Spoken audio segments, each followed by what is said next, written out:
हरि ओम तत्सत। तो चलो एक बार फिर से हरिनाम के साथ कथा का प्रारंभ करते हैं। पिछले अंक में हमने सुना कि कैसे भगवान विष्णु ने वराह और नरसिंह अवतार लेकर हिरण्याक्ष और हिरण्यकश्यप का संहार किया, और ये भी देखा कि भगवान के भक्त कोई भी हो सकते हैं, चाहे वो प्रहलाद जैसा छोटा बालक ही क्यों ना हो। आज हम एक और बालक भक्त की कहानी सुनेंगे जिनका नाम था राजकुमार ध्रुव। अब याद करो कि शुरू के अंकों में हमने तुम्हें स्वयंभुव मनु के बारे में बताया था। मत्स्य अवतार की कहानी में उनके पुत्र उत्तानपाद एक बड़े राजा थे। उत्तानपाद की 2 पत्नियां थीं, सुनीति और सुरुचि। सुनीति से उनका पुत्र ध्रुव था और सुरुचि से उत्तम। राजा उत्तानपाद सुरुचि और उत्तम से ज्यादा प्रेम करते थे, जबकि सुनीति और ध्रुव को अक्सर अनदेखा कर देते थे। एक दिन ध्रुव ने देखा कि राजा उत्तानपाद अपने पुत्र उत्तम को गोद में बैठा रहे हैं। ध्रुव ने कहा, पिताजी, मैं भी आपकी गोद में बैठना चाहता हूँ। नहीं, ये कभी नहीं होगा। तुम मेरे पुत्र नहीं हो, इसलिए राजा की गोद में बैठने का अधिकार भी तुम्हारा नहीं है। अब छोटे से बालक ध्रुव अपने पिता के प्रेम के भूखे। उन्हें ये थोड़ी नहीं पता था कि उनकी 2 माताओं के बीच कोई झगड़ा या भेद है, लेकिन ये भेद रानी सुरुचि ने उनके सामने कर दिया। देखा जाए तो सुरुचि ने एक तरह से ध्रुव को अपने शरीर को बदलने के लिए कहा था। मतलब अगर ध्रुव का शरीर उसकी कोख से जन्म लेगा, तभी ध्रुव महाराज को अपने पिता के सिंहासन पर चढ़ने का मौका मिलेगा। अब छोटा सा बालक ध्रुव अपनी सौतेली मां के ऐसे कठोर शब्दों से बहुत दुखी हुआ, और ऊपर से जब उन्होंने देखा कि उसके पिता चुप हैं, कुछ भी नहीं कह रहे, कोई विरोध नहीं कर रहे, तो उसने गुस्से में आकर तुरंत महल छोड़ दिया और अपनी मां के पास चला गया। जब ध्रुव महाराज अपनी मां के पास पहुंचे तो उनका चेहरा गुस्से से कांप रहा था और आंखों में आंसू थे। रानी सुनीति ने उनको रोते हुए देखा तो तुरंत अपने बेटे को अपनी गोद में उठा लिया। महल के बाकी लोग जिन्होंने सुरुचि के कठोर शब्द सुने थे, उन्होंने फिर से सारी कहानी बताई, जिसको सुनकर सुनीति को भी बहुत दुख हुआ। वो भी परेशान होकर सोचने लगी कि ध्रुव को कैसे समझाएं, पर सच कहें तो वो भी नहीं जानती थीं कि इस स्थिति का सामना कैसे करना है। कोई उपाय न पाकर उन्होंने अपने बेटे से कहा, मेरे प्यारे ध्रुव, दूसरे चाहें तुम्हारे साथ कैसा भी बर्ताव करें, तुम उनके लिए बुरा मत चाहो। जो दूसरों को दुख पहुंचाता है वो खुद भी दुख उठाता है। सुरुचि ने जो भी कहा वो अच्छा नहीं था, उसे ऐसा नहीं कहना चाहिए था, परंतु किसी और के व्यवहार को हम नहीं बदल सकते, सिर्फ अपने ऊपर ही नियंत्रण रख सकते हैं कि हम अपशब्दों के जवाब में भी संयम बनाए रखें। तुम सब कुछ भूलकर ही श्री हरि की शरण में जाओ। तुम्हें भगवान की पूजा करनी चाहिए। तुम्हारे दादा स्वयंभुव मनु ने बड़े बलिदान किए थे और दान दिया। अपनी श्रद्धा और भक्ति से उन्होंने भगवान को प्रसन्न किया, तभी वो महान सफलता प्राप्त करने में सफल हुए। तुम्हें भी भगवान की शरण लेनी चाहिए, जो अपने भक्तों पर बहुत दयालु हैं। जो लोग जन्म मृत्यु के चक्र से मुक्त होना चाहते हैं, वो हमेशा भगवान की पूजा में लगे रहते हैं। लोचना दुखद छिदम ते मृगयामी कंचन, यानी कि भगवान की आंखें कमल जैसी होती हैं।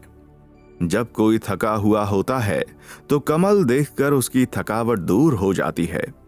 इसी तरह जब दुखी व्यक्ति भगवान के कमल जैसे चेहरे को देखता है तो उसका सारा दुख समाप्त हो जाता है। भगवान विष्णु और लक्ष्मी देवी के हाथों में कमल होता है, और जो लोग भगवान की पूजा करते हैं वे सभी सम्मान और समृद्धि प्राप्त करते हैं। तो बस तुम्हारी भी सभी समस्याओं का समाधान उन्हीं के पास मिलेगा। तुम भगवान की शरण में जाओ, और ध्यान रखना, मैं तुम्हें देवताओं की पूजा करने के लिए नहीं कह रही, बल्कि भगवान की शरण में जाने के लिए कह रही हूं। अब यहां मन में प्रश्न आ सकता है कि देवता और भगवान में क्या अंतर है। कितनी ही बार तो हम दोनों को एक ही समझ लेते हैं, है ना? तो हमारे हिंदू धर्म में देवता और भगवान दोनों का विशेष स्थान है, लेकिन इन दोनों के बीच कुछ महत्वपूर्ण अंतर हैं जिनको समझना बहुत जरूरी है। देवता, जिन्हें हम देव भी कहते हैं, वो स्वर्गलोक में निवास करते हैं। ये देवता पृथ्वी के अलग अलग तत्वों और शक्तियों के रक्षक होते हैं। जैसे तुम जानते हो कि इंद्र देवता वर्षा और वज्र के देवता हैं, अग्नि देवता आग के देवता हैं और वायु देवता वायु के देवता हैं। ये देवता हमारे जीवन में सुख, शांति और समृद्धि लाने के लिए आशीर्वाद देते रहते हैं। देवताओं की पूजा हम विशेष अवसर पर करते हैं या अपने जीवन में शुभ और मंगलकारी कार्यों के लिए करते हैं। अब बात करते हैं भगवान की। भगवान वो हैं जिसे हम सर्वोच्च, सर्वशक्तिमान मानते हैं, जो हर जगह पर होते हैं, सर्वशक्तिमान और अनंत होते हैं। भगवान वो हैं जो सृष्टि के निर्माता, पालनकर्ता और संहारक हैं। वे केवल एक व्यक्ति या रूप नहीं, बल्कि वे सब कुछ हैं और सब कुछ उन्हीं से उत्पन्न होता है। भगवान विष्णु, शिव और उनके अवतार जैसे श्री कृष्ण, श्री राम, ये सभी भगवान के विभिन्न रूप हैं। भगवान की पूजा हम भक्ति और ध्यान के माध्यम से करते हैं।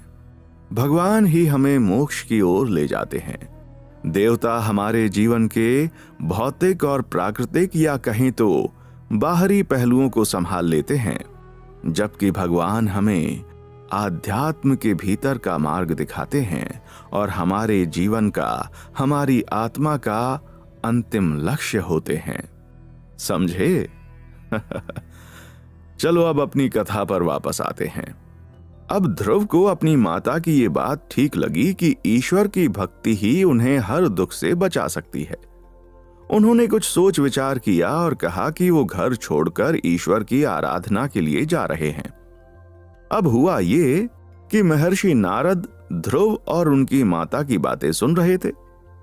वे तो ब्रह्मांड का भ्रमण करते रहते हैं ना, तो ध्रुव के पास आए और बोले, बच्चे, तुम अभी छोटे हो और खेल कूद की उम्र है तुम्हारी, तो तुम अपनी इज्जत और बेइज्जती जैसी बातों से इतना प्रभावित क्यों हो गए? और ये जिस ध्यान की साधना करने का निर्णय तुमने लिया है, ये कोई आसान काम नहीं है। भगवान को प्रसन्न करना बहुत कठिन है। कई साधक और योगी अपनी पूरी जिंदगी लगा देते हैं, फिर भी भगवान की प्राप्ति नहीं कर पाते। इसलिए तुम्हें अभी के लिए घर लौट जाना चाहिए। जब तुम बड़े हो जाओगे, तब भगवान की कृपा से तुम्हें साधना करने का मौका मिलेगा। तब तुम अपनी साधना कर सकते हो। अब बात तो सही है। आमतौर पर लोग सोचते हैं कि बचपन खेल कूद का समय है, युवावस्था कर्म और काम का, और वृद्धावस्था में भक्ति सेवा करनी चाहिए। लेकिन महर्षि नारद ध्रुव की परीक्षा ले रहे थे, ये देखने के लिए कि वो कितनी गंभीरता से भक्ति करना चाहते हैं। ध्रुव महाराज ने महर्षि नारद से कहा कि उसे अपनी सौतेली मां के कठोर शब्दों से बहुत चोट पहुंची है। अब वो ऐसा पद प्राप्त करना चाहते हैं जो तीनों लोकों में किसी ने ना पाया हो, यहां तक कि उनके पिता और दादा भी नहीं। ध्रुव ने महर्षि नारद से मार्गदर्शन की प्रार्थना की ताकि वो अपने जीवन का लक्ष्य प्राप्त कर सके। नारद मुनि प्रसन्न हो गए और उन्हें मधुवन जाने के लिए कहा। महर्षि नारद की सलाह मानते हुए ध्रुव महाराज ने उनको प्रणाम किया और मधुवन की ओर प्रस्थान किया। मधुवन, जो भगवान कृष्ण के चरणों के निशानों से भरा हुआ और बहुत ही शुभ माना जाता है, ध्रुव महाराज की भक्ति का वो स्थल बन गया। उधर महर्षि नारद ने सोचा कि चलो अब राजा उत्तानपाद के पास जाकर देखें कि वो क्या कर रहे हैं।